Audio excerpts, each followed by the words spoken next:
Democrat Stacey Abrams and the liberal establishment think that the calls to defund the police are a bit too radical, and we need to do something else. In fact, here's what she said about this on This Week with George Stephanopoulos.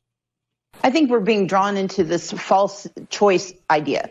The reality is we need two things. We need reformation of how police officers do their jobs, how law enforcement does its job.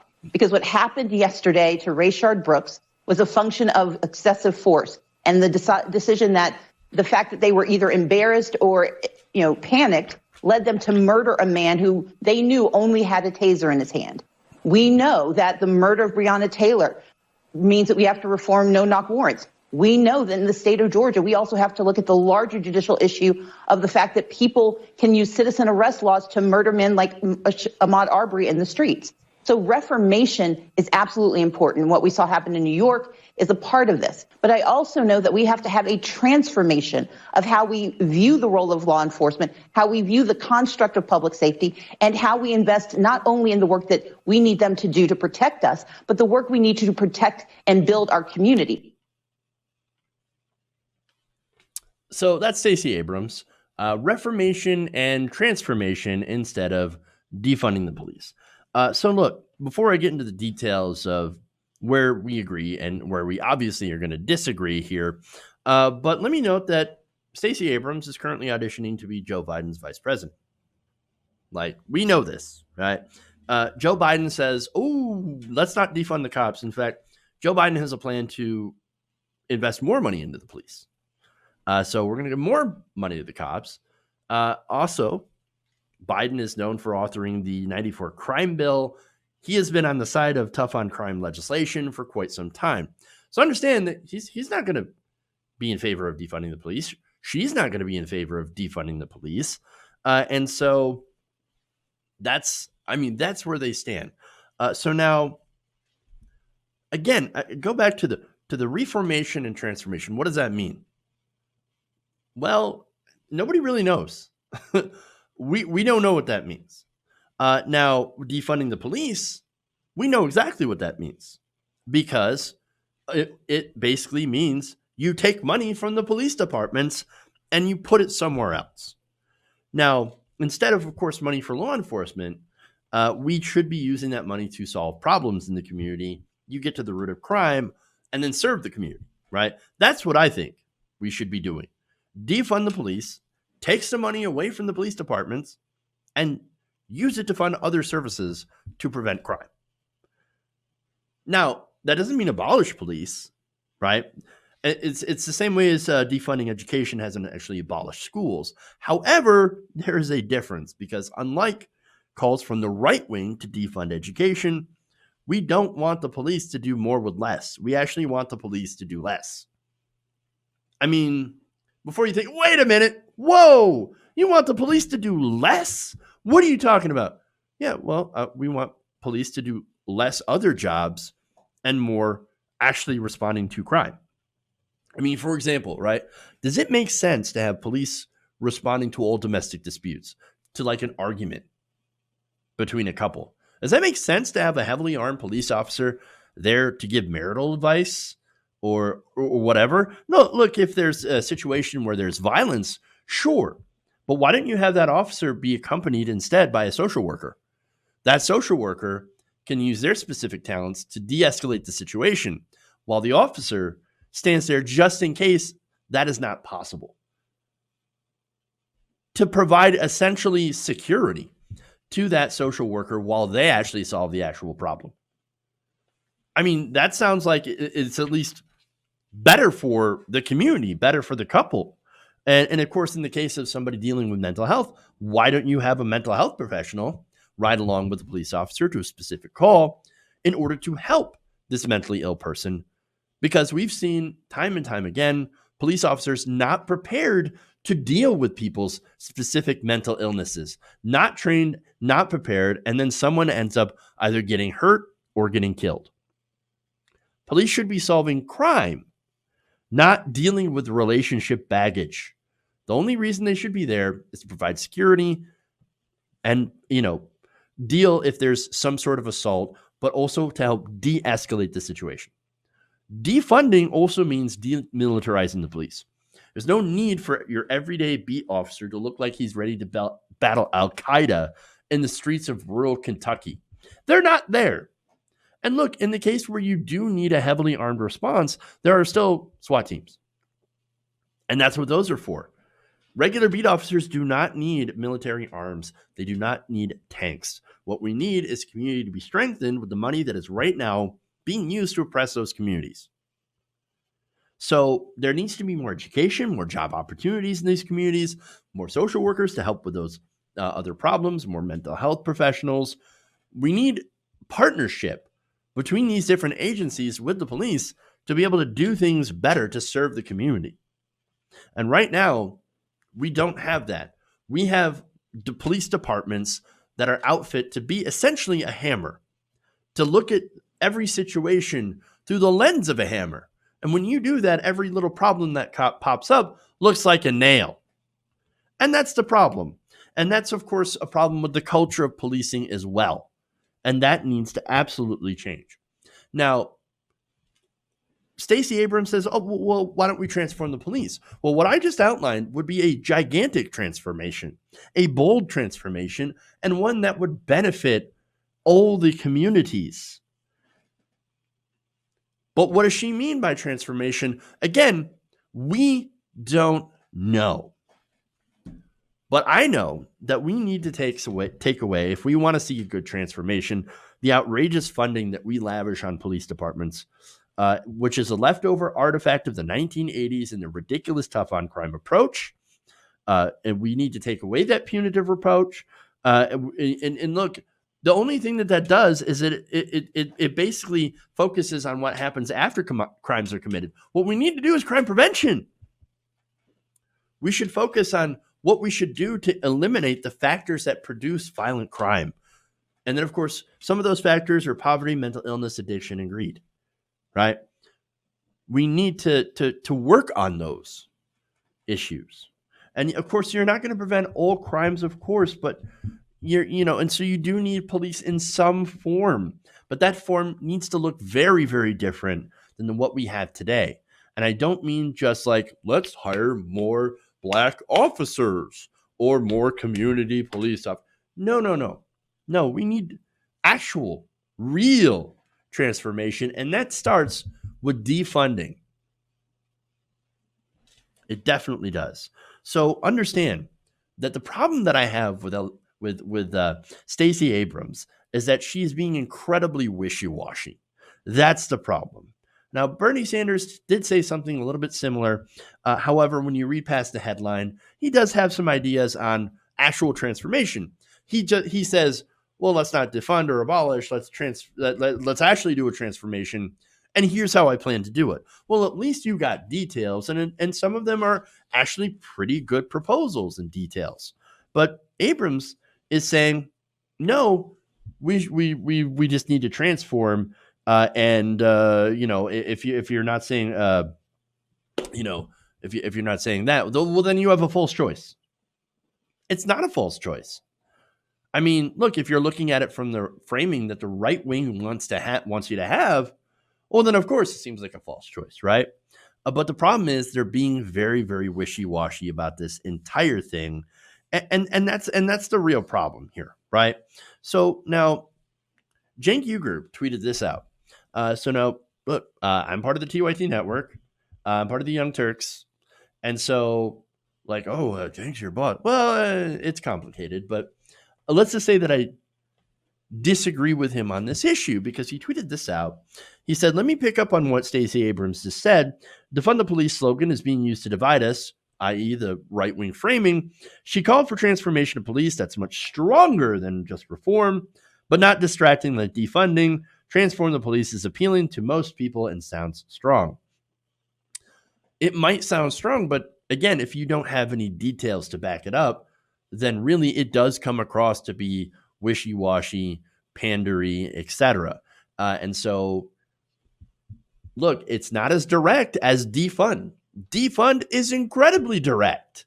You know exactly what it means, even though the right wing has been trying very well to, or very much, to try to make you think that defund is the same as get rid of all police, and that's not true, right?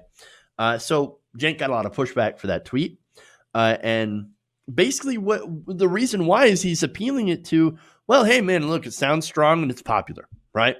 I get that argument. Yes, argument ad populum. You want to make sure to get something that people are comfortable with so that they would be in favor. I get that, right? But again, the idea behind transform is pretty vague. There's really no meaning, right?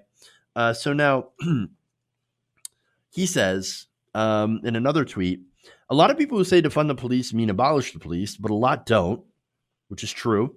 It's true that a lot don't. Now, look, if you're saying defund and abolish, then that doesn't make sense, right? Because why would you need to defund something if you're just going to get rid of it? But abolish, again, end goal, right? If that's your end goal. It's not my end goal. My end goal is to tear it down and start something new, start something different that's better for the community, and maybe using the European police as a model, because they seem to not have an issue like in America of shooting their own citizens. I'm just saying, maybe you should go with what works. And I guess if you have a different definition of what works, meaning, thousands of not just black people, but also white people, obviously disproportionately black people are shot by police. Well, if you think that's a success, then we're not going to have a conversation. I don't think that's a success. The majority of the public do not think that's a success. And so maybe we need to start freaking over. That would be great. All right. So now more to this tweet. He says, if you want to abolish, great, then defund framing is a good way to start. But no, it's not. That doesn't make sense. But if you don't want to abolish, defund is making people think that you do. Oh, again, that's what right-wing framing. The conservatives are framing defund and abolish as the same thing. And as he points out, there are some leftists who do as well. And understand that that's not the same thing. Not the same thing at all. The right wing says radical leftists want to defund and abolish police. That's not true, right? They've been making those two things, they've been doing everything they can to make those two things interchangeable. I'm going to go ahead and reject that framing because it's crap. It's not the same thing at all. Defund is not making, it's not about, defund is about making the police not be the end-all be-all force to handle all situations, all problems. I think that cops have too much responsibility as it is. And as a result of doing too much, they do too much and do it all very badly. Why don't we let actual mental health professionals deal with people who appear to be mentally ill? Why not let them do that, right? That's, again, because dealing with mental illness is not the job of police. And look, if you think that mental health workers, right, cannot handle a combative mentally ill person, why don't you go to any adult foster care home and ask about some of the people, some of the clients that they end up handling when they go into a behavior? I mean, you want to talk about uncooperative residents. The only difference is you can't put this person in an illegal chokehold. Can't do it. You can't put your knee on their neck for not 9 minutes straight. Can't do that. No, the people that deal with these clients, they get hit, kicked, attacked, literally shit on. I mean, look, my wife works in one of those homes. She got some stories, right? And again, they're not allowed to do any of the stuff that the police do. And when dealing with mentally ill, quote unquote, suspects or people having episodes, and the family ends up calling the police because they think the cops are going to help, and which the cops have no idea what they're doing. So no, we should not be doing that. We should not be doing that at all. No, cops should be dealing only with violent crimes, right? And an investigation for other nonviolent crimes. But we should be letting social workers, mental health professionals, and other experts deal with other things, other calls that normally come out to the police. Because we have put too much responsibility in the hands of the police, and they have proven time and time again that they cannot handle it, and that's why we need to defund them. Now, Cenk goes on to acknowledge a good argument for defunding, right? Or at least what he calls a good argument. And he says, look, having the conversation is shifting the Overton window to the left on the policing. That's a good thing, right? But he does say that's both good and bad. Good because long-term, we're going to have some electoral victories because of that shift. Short-term, we're going to have electoral losses. So he's got this perspective, and I can understand where it comes from, right? The perspective of, hey, I want to win and get good policy, right? And get better policy. And if that means, quote unquote, transform, whatever. Now, the problem I see with that, of course, is that we've had this call to reform for quite some time. And it's led to not a lot getting actually reformed. We still have major issues. And so I think that, if you're going to go with an incrementalist approach, you're not going to solve the real problem. You've got to think big. And here's the thing. Here's how I back that up. Black Lives Matter has gotten more change in the last few weeks by taking to the streets than electing corporate Democrats or even electing progressives Democrats. I'm not saying that the work that progressive Democrats are doing in Congress isn't good, right? I'm just saying that direct action is a major, major driver. Because guess what? That direct action pushes local governments, it pushes state governments, and in some cases, it can push Congress as well. I mean, for example, anytime that we've had massive demonstrations, think about civil rights, right? Think about the civil rights, the fight for civil rights. Think of the mass protest that was involved. And of course, the horrible ways they tried to shut down that protest, right? Think about that. At some point, it got too much for even Congress, and they approved, and they pushed through civil rights, the Civil Rights Act, right? Not only that, but you had women's suffrage. Another great example. Mass protests. Because women didn't have the power to vote. They couldn't partake in electoral politics. So they took to the streets. And they pushed and they pushed and they fought on the street level. And they got Congress to move. So you have to have this action on the ground if you're going to have any electoral change. Because, again, the people on the ground are the drivers of electoral change, not elected officials. And I think that's what Bernie Sanders meant by political revolution. Maybe I was wrong originally. But again, what he had said in plenty of his speeches, millions of people getting out there, getting involved. And I think that meant getting out onto the street instead of just getting out to the polls. And so if you're in the streets, that's going to push your politicians.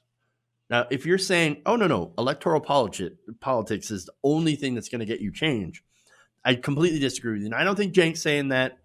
I think the Democrats are saying that, the Democratic establishment, because their main thing is, vote. But voting by itself is not going to get anything. You have to get out on the streets. You have to. I'm not saying you shouldn't participate in voting. You absolutely should. But after you cast your ballot, get your ass in the street. Because it turns out protests work. Hey guys, hopefully you enjoyed that free video. Now I'm going to have to ask you a favor. Between the demonetization and the YouTube algorithm messing around with view counts, etc., we're having a hard time adjusting to the new YouTube reality, which is where you guys come in. See, we have a patreon.com/TYTNation set up to help us rely on you guys, the viewers, instead of big corporate ads. Look, you know the show. You know I'm not in favor of big corporations anyway. So help us transition away from relying on the ad model to pay the bills and sign up to be a patron, patreon.com/TYTNation. That goes a long way to help us keep the lights on. And you guys will know that you're supporting independent progressive media.